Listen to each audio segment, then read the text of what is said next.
तो नमस्कार मित्रों, मैं दुर्गेश वाजपेयी बाबा बद्री ब्लॉग से एक बार पुनः स्वागत है आप सबका हमारे इस ब्लॉग में। और आप तो जानते ही जैसे कि गुजरात सीरीज चल रही है और इसी सीरीज में आज हम हैं सूरत शहर के डुमस बीच पर। तो मेरे पीछे देख पा रहे होंगे समुद्र का सारा एरिया है।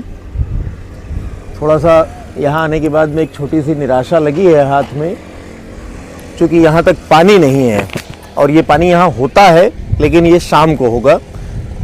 और हाई टाइड में तो बताते हैं कि पानी काफ़ी पीछे तक चढ़ जाता है पूरा, और ये जहाँ पर अभी हम इत्मीनान से बैठे हैं ये सारा एरिया डूब जाता है। आप इधर मंदिर के आसपास देख पा रहे होंगे कि ये जो पत्थर नीचे खोखले हो गए हैं ये सारा इसी वजह से खोखले हुए हैं, क्योंकि यहाँ पर पानी चढ़ जाता है और पानी की कटान से खोखले हैं। तो यहाँ तक पानी आता है लेकिन आज अभी समुद्र यहाँ से थोड़ा दूरी पर है, पीछे है यहाँ पर।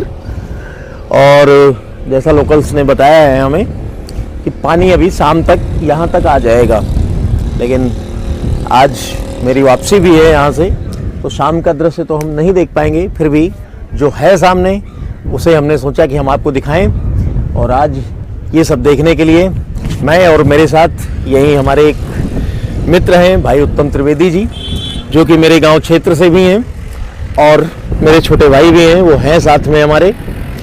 ये अपनी कार से हमें यहाँ लाए हैं हमें ये सीन दिखाने के लिए। तो मैं आपको दिखाता हूँ, यहाँ पर काफ़ी कुछ एक्टिविटीज़ हो रही हैं। कैमल राइडिंग हो रही है और MTV राइडिंग है, हॉर्स राइडिंग हो रही है, और ये छोटी छोटी गाड़ियाँ बनी हुई हैं जो 4 पहिए में। अभी तो जो कुछ है सब आपके सामने है।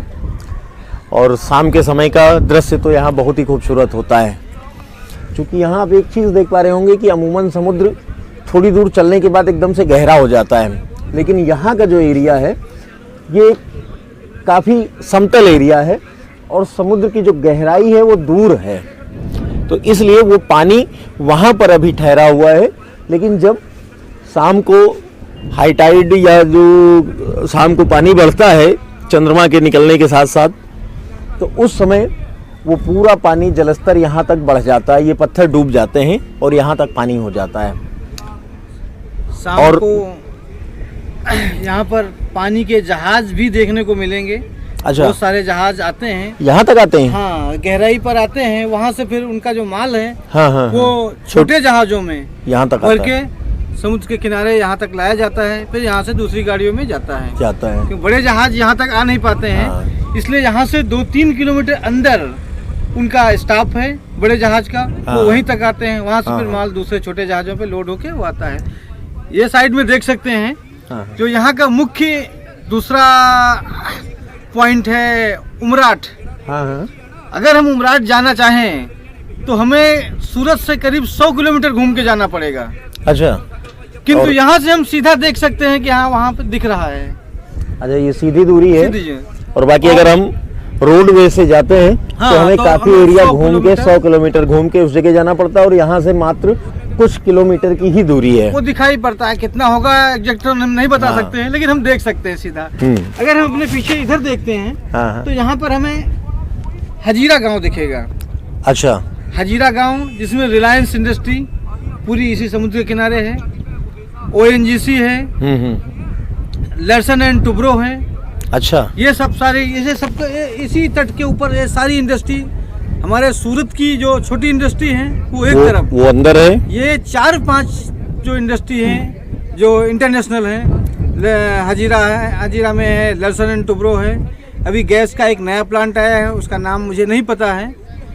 हाँ। और रिलायंस है, ONGC है, लर्सन एंड टुब्रो है, क्रिप्को है।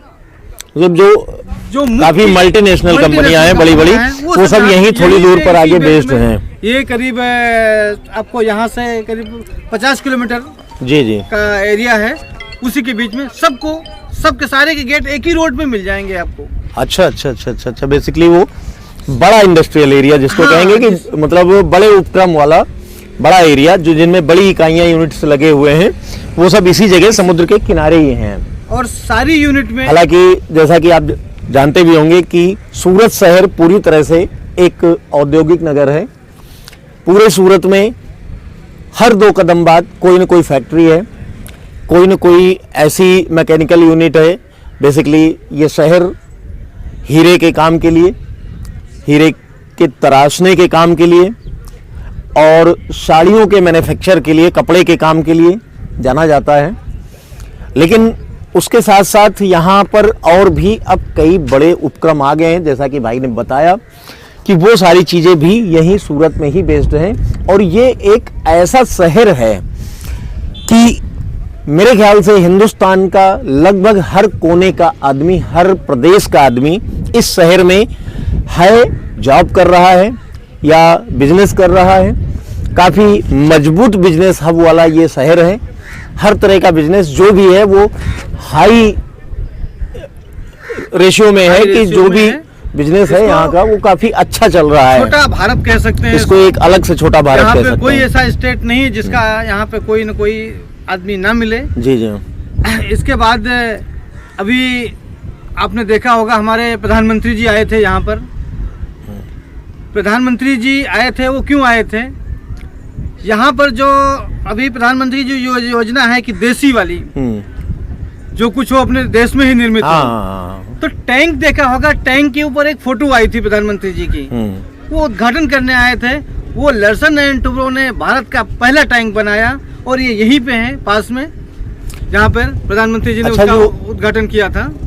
जी जी जी जी। अच्छा, इसी फैक्ट्री में वो टैंक बना था, लार्सन एंड टुब्रो ने ही बना के दिया था।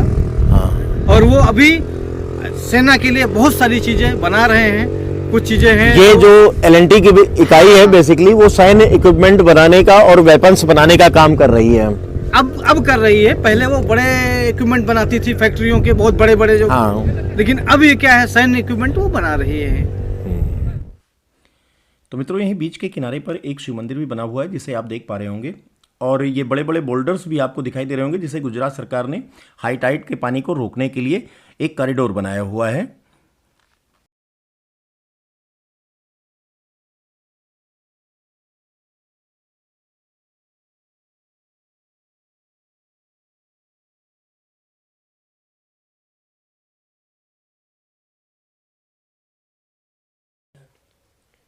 तो डुमस बीच से वापस आते समय रास्ते में हमें कई अच्छे रेस्टोरेंट दिखे।